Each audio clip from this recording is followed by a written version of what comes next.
Pemirsa, masih di IDX Season Closing dan di segmen ini kami akan mengajak Anda untuk menyimak topik pilihan yang berhasil dihimpun oleh tim redaksi kami. Di mana saham-saham emiten berkapitalisasi pasar besar dari Big Cap kompak menguat dan ikut mendorong pergerakan indeks harga saham gabungan di sepanjang sesi pertama hari ini. Lantas bagaimana proyeksi pergerakan saham perbankan Big Caps usai The Fed kembali menaikkan suku bunga acuan sebesar 25 basis point? Mari kita simak informasi selengkapnya dalam tayangan berikut ini.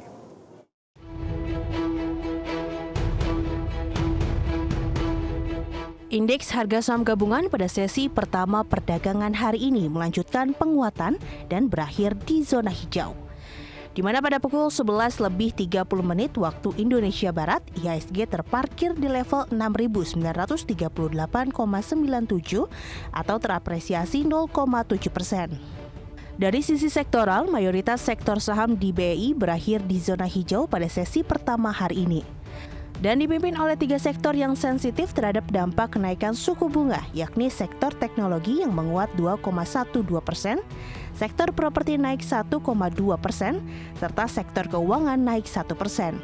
Pilar Mas Investindo Sekuritas dalam risetnya menjelaskan pergerakan IHSG sesi 1 cenderung optimistis, yang ditopang oleh pergerakan emiten di sektor teknologi dan perbankan, dengan emiten berkapitalisasi dominan di pasar saham Indonesia.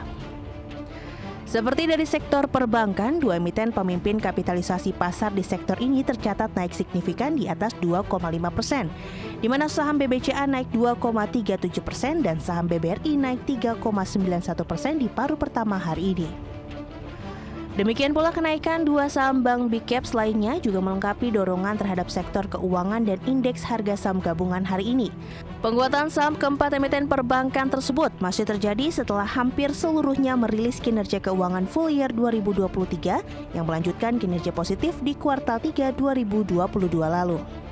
Kenaikan saham perbankan juga terjadi usai rapat FOMC pada Rabu waktu Amerika Serikat menyatakan suku bunga acuan The Fed kembali naik sebesar 25 basis poin menjadi 4,5 hingga 4,75%. Menanggapi kenaikan tersebut, ekonom sekaligus co-founder dan Dewan Pakar Institute of Social Economics and Digital, Rian Kiryanto, seperti dikutip media mengatakan, kenaikan suku bunga The Fed tidak serta-merta selalu diikuti dengan naiknya suku bunga acuan di negara-negara lain, karena faktor penyebab kenaikan suku bunga di setiap negara tentu berbeda.